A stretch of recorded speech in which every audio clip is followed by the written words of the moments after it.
La foi, c'est cette chose qui amène le croyant, c'est cette chose qui amène un homme, quelqu'un qui vient d'écouter la parole de Dieu tout de suite. Quelque chose commence dans sa vie. La chose qui commence dans sa vie, c'est ça qu'on appelle la foi. Et la Bible nous parle dans le livre de Hébreux 11, verset 6, ça veut dire personne ne peut plaire à Dieu s'il ne croit pas. Si tu ne crois pas à Dieu, tu ne peux jamais le plaire. Impossible. Donc, celui que tu vois, celui que tu as vu et il a accepté de venir à l'église avec toi, il a accepté d'écouter la parole de Dieu. Il faut savoir que c'est quelqu'un qui croit déjà en Dieu. C'est pourquoi il écoute cette parole. Ça veut dire que celui qui s'approche de Dieu doit croire ceci. Il doit croire ceci. Dieu existe et il récompense ceux qui le cherchent. C'est parce qu'il sait que Dieu existe. Et lorsqu'il sait que Dieu existe, il sait que si je le suis, si je l'écoute, il va me récompenser. La récompense c'est quoi? C'est la guérison. La récompense c'est quoi? C'est la bénédiction. Trouver le salut de son âme. Quitter le péché et avoir tout ce que vous voulez. C'est ça qu'on appelle la foi. Et vous allez voir quelqu'un qui a la foi en Christ tout de suite et qui ne commence pas à aller à l'église, qui ne commence pas à fréquenter une église. Et vous allez voir si réellement il est arrivé là-bas pour le salut de son âme. Vous allez voir qu'il va commencer par grandir. Il ne sera pas au même niveau. Mais malheureusement, nous constatons que ces nouveaux croyants qui viennent de commencer l'église il y a 5 ans, il y a 10 ans, ils sont toujours dans le livre de Romains 14, verset 1. La Bible dit, accueillez celui qui n'a pas une foi solide. Ils n'ont pas une foi solide. Pourquoi? Parce qu'ils ne connaissent pas ce qu'on appelle la foi. Ils ne savent pas qu'avec leur foi déjà, ils peuvent faire de grandes choses. La Bible dit que Jésus dit, je ne veux pas de grande foi dans votre main. Si votre foi peut ressembler à une graine de sénévré, vous allez déplacer des montagnes. Cela veut dire que celui qui vient de donner sa vie à Jésus-Christ peut accomplir des espoirs. J'ai vu un monsieur, un grand dignitaire de la place, et son fils est aux États-Unis. Et lui, c'est lui qui intronise les rois. Sans lui, on ne peut pas introniser un roi. Mais son fils aux États-Unis a donné sa vie à Jésus-Christ. Et qu'est-ce qui s'est passé? Ce monsieur, il a dit, il y a quelque chose dans leur royaume là. Il y a quelque chose et la chose se passe de génération en génération. Il a dit, c'est quelque chose qu'on donne à quelqu'un. Et quand on donne la chose à tel, et quand on consulte les phares là, la chose doit encore quitter la parole pour aller ailleurs. Ainsi de suite. Et c'est le tour maintenant de ce monsieur. Et lui, il a pris la chose. Et la chose bénit les gens. Et comme il a pris la chose, il a utilisé pour bénir ses enfants. Ça a fait que ses enfants ont eu la promotion, ils ont eu l'argent et tout. Aux États-Unis, un de ses enfants a donné sa vie à Jésus-Christ. Lui et sa famille. Et ils ont promis à leur père de venir maintenant aux États-Unis. C'est comme ça que le papa a annoncé ça au village, que c'est comme ça mon enfant veut me faire voyager et tout. Et quand le moment est arrivé, le père est allé aux États-Unis. Arrivé aux États-Unis, lui c'est un faiseur de roi. Mais avant de quitter le village, qu'est-ce qui s'est passé? Dans leur communauté, il y a eu des gens qui sont venus le voir pour dire, mon ami, depuis longtemps là, la chose est restée avec toi. On espérait que tu quittes la terre, mais tu ne quittes pas la terre. Nous sommes en train de vieillir et nos enfants ne prospèrent pas. Il faut nous passer la chose pour que nous-mêmes nous puissions bénir nos enfants. Hein? Donne-nous la chose là, comme ça on va bénir nos enfants vont prospérer. Tu as gardé la chose toi seul depuis que tu ne tombes pas. Parce que c'est après la mort qu'il faut donner, qu'il faut céder le pouvoir à une autre famille. Et ils sont en train de tout faire pour prendre le pouvoir dans la main du vieux et ça ne marche pas.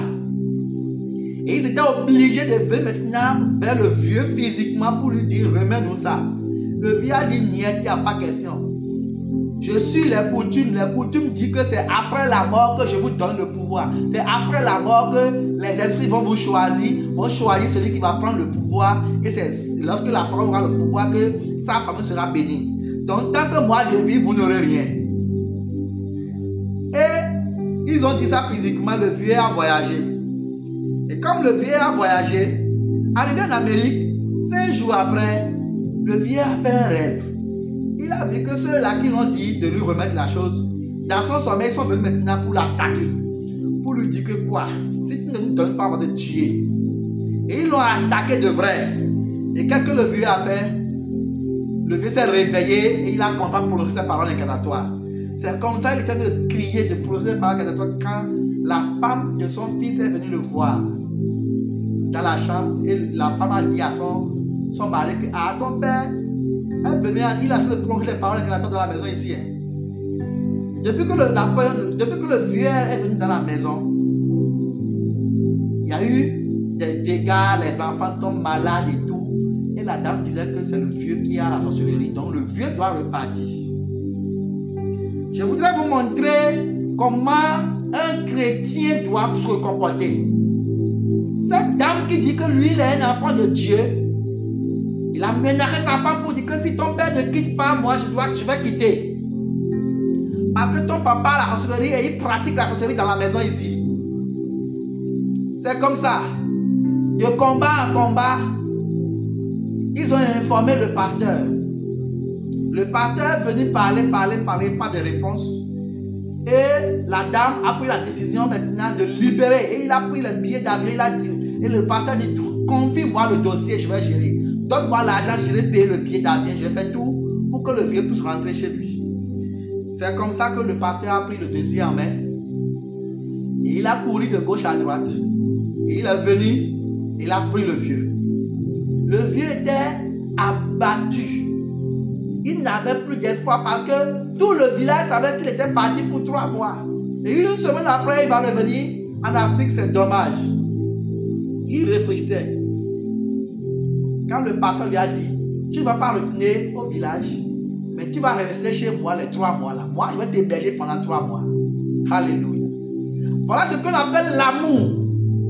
Le chrétien ne doit pas fuir le sorcier. Le chrétien ne doit pas fuir les pratiquants de ces choses. Nous devons leur montrer l'amour que nous avons. C'est ce que ce pasteur a fait. Il a accueilli maintenant ce vieux. Il a dit, viens rester avec moi. Il lui a donné une chambre. Il lui a donné l'amour qu'il faut. Romains 14, verset 1 nous dit que accueillez celui qui n'a pas une foi solide. La foi de ce vieux est différente de la foi de Jésus-Christ. Le pasteur l'a accueilli. Et le pasteur a dit au vieux de ne pas dire à son fils ni à sa femme qu'il est avec lui. Qu'il va rester ici les 3 mois et personne ne saura qu'il est avec moi. Le vieux a accepté. Et c'est comme ça que le vieux a encore fait notre rêve. L'attaque était venue. Et il a encore commencé par prononcer par l'inclinatoire quand prier dans la chambre quand le pasteur était venu lui dire, dis-moi ce qui t'arrive souvent. C'est comme ça qu'il lui a expliqué la situation de ce qu'il a une puissance et cette puissance doit passer de génération en génération et que c'est après sa mort qu'on doit remettre la puissance à une autre personne, ainsi de suite. Et qu'il y a telle personne qui l'ont menacé pour dire de lui remettre ça. Et lui dit c'est après sa mort qu'il doit remettre. Et il veut le tuer. Et le pasteur a dit, bon, est-ce que tu veux que je te montre une autre puissance qui est plus forte que ça et comme ça tu vas les attaquer? Il dit que si tu me montres ça tout de suite, je vais pratiquer. C'est comme ça qu'il lui a parlé de Jésus. Il lui a montré les choses. 3 jours après, les gens sont venus encore attaquer. Et cette fois-ci, quand on l'attaque dans le sommeil, on arrivait à le frapper et tout. Mais avec Jésus maintenant, c'est lui qui les a frappés maintenant. Et le retour à l'envoi était rapide, prompt. Et il était content. Et doucement, le vieux a donné sa vie à Jésus-Christ. Et vous allez voir que la foi de ce monsieur, quand il a donné sa vie à Jésus-Christ, vous allez voir qu'il a ajouté cette pratique endogène à Jésus. Mais le pasteur ne l'a pas critiqué. Le pasteur, un peu, a commencé par lui enlever ce qu'il doit enlever. lui enlever ce qu'il doit enlever, jusqu'à ce que ce monsieur a commencé par faire des exploits. La foi. Dieu n'a pas besoin de quelqu'un qui va avoir de grandes foi, non. Si tu peux avoir de petites foi comme la graine de sénévé, tu peux déplacer des montagnes. C'est ce que ce vieux a fait. Et sa foi a commencé par déplacer des montagnes. Et la foi de ce monsieur, quand nous avons dans le livre de Marc 16, il avait dit que voici les signes qui accompagneront ceux qui auront cru. C'est-à-dire que lorsque tu es né de nouveau, il y a une foi qui t'accompagne tout de suite. Et cette foi est différente de la foi de Marc 16. Marc 16, 17. La foi qui t'accompagne, ce n'est pas une foi qui t'amène, d'accord, à chasser les démons tout de suite. Mais on appelle cette foi la foi du salut. La foi qui t'amène, qui te permet à être sauvé. Qui te donne du courage, qui te dit que rien ne pourra plus m'arriver. Et de cette foi, vous allez voir que cette personne ne va pas marcher doucement. Il va pas marcher, il va pas aller plus haut. Il va pas monter les escaliers. Il va pas marcher avec Dieu. C'est de ces gens-là qu'on a besoin à l'église. On n'a pas besoin des gens qui ont peur. Des peureux. On ne veut pas des peureux à l'église. Nous avons besoin des gens qui vont croire en Christ. Qui vont accepter de marcher avec lui. Qui vont accepter de faire des exploits avec Jésus. Si tu n'es pas prêt pour faire des exploits avec Jésus-Christ, l'église sera simplement un lieu de refuge pour toi. Et tu vas changer d'église, tu vas changer. Vous allez voir des gens, ils vont changer l'église là. Ils vont encore changer. Quand ils vont apprendre qu'il y a prière ici, ils vont courir pour aller. Quand ils vont apprendre qu'il y a combat ici, ils vont courir pour aller. Quand ils vont apprendre qu'il y a un homme de Dieu qui est plus puissant que l'autre, ils vont courir pour aller. Pourquoi? Parce que ils sont en train de chercher de délivrance pour leur vie. Ça veut dire que celui qui va courir pour sauver sa vie sera perdu. Tu dois chercher à avoir la foi. Tu dois accepter de travailler ta foi. Tu dois accepter de connaître la foi, connaître Dieu, marcher avec lui. Le nouveau croyant doit avoir quelqu'un à côté qui va garder sa main, qui va lui montrer comment ça se passe. Est-ce que vous me suivez? La foi là, on appelle la foi du salut. C'est cette foi qui t'amène à grandir, à toucher maintenant la foi du croyant. La foi du croyant, c'est ça qui est la foi qui se trouve dans le livre de Marc 16, verset 17, qui dit: en mon nom, vous chasserez les démons. Tout croyant doit chasser les démons. Si tu es un croyant et que tu ne chasses pas les démons, ça veut dire qu'il y a des problèmes dans ta vie. Les gens pensent que c'est le pasteur qui peut chasser les démons. Les gens pensent que c'est le prophète qui chasse les démons. Les gens pensent qu'il faut être un bishop, un quasi-bishop, un évêque pour chasser les démons. Toute personne qui a la foi, toute personne qui marche, qui suit les principes de Dieu, cette personne avait dit que voici les signes pour montrer que tu es un vrai croyant, pour montrer que tu es un vrai chrétien. On doit avoir des signes. On doit devoir chasser les démons. En mon nom, ils chasseront les démons. Ils vont imposer les mains aux malades. Et les malades seront guéris. Donc la guérison commence déjà le jour où tu crois. Le jour où il n'y a plus de doute dans ta tête. Le jour où quelqu'un ne peut plus venir te dire que Jésus que tu suis là, c'est un faux Jésus là. Et que tu vas les suivre bêtement là. La guérison que tu cours de gauche à droite pour chercher est déjà en toi. Tu peux prier pour toi-même. Tu peux prier pour tes enfants. Tu peux chasser la maladie de ta vie. Si ton enfant a la sorcellerie, tu peux prier pour lui. C'est un démon qui est là. Tu peux chasser le démon toi-même. Il n'y a pas quelqu'un qui est plus fort pour chasser un démon. L'Esprit de Dieu commence par travailler avec toi déjà le jour où tu crois en Christ. Le jour où tu as commencé par travailler toi-même. Le jour où tu as commencé par marcher avec un homme de Dieu, un mentor. Le jour où tu laisses le Saint-Esprit te guider, l'Esprit de Dieu commence par travailler avec toi. Et ta foi croît. Et tu deviens un croyant. Un croyant qui parle en d'autres langues. Déjà avec la foi du croyant, tu peux déjà parler en d'autres langues. C'est différent du don de foi. C'est différent du don de parler en langue. Le parler en langue, c'est un don que Dieu donne. Et il donne à celui qui veut. Quand on parle de dons, nous avons 9 dons. Nous avons les dons de la révélation, le don de la parole de la sagesse, le don de la parole de la connaissance, le don de discernement des esprits. Nous avons les dons de puissance. Nous avons le don de la foi, le don d'accomplir des miracles, le don des guérisons. Nous avons les dons d'inspiration, la prophétie, le don de la prophétie, le don d'interpréter des langues, le don de parler en langue. Tout ça, c'est des dons que Dieu donne aux croyants. C'est différent de ce qui se passe avec toi quand tu crois.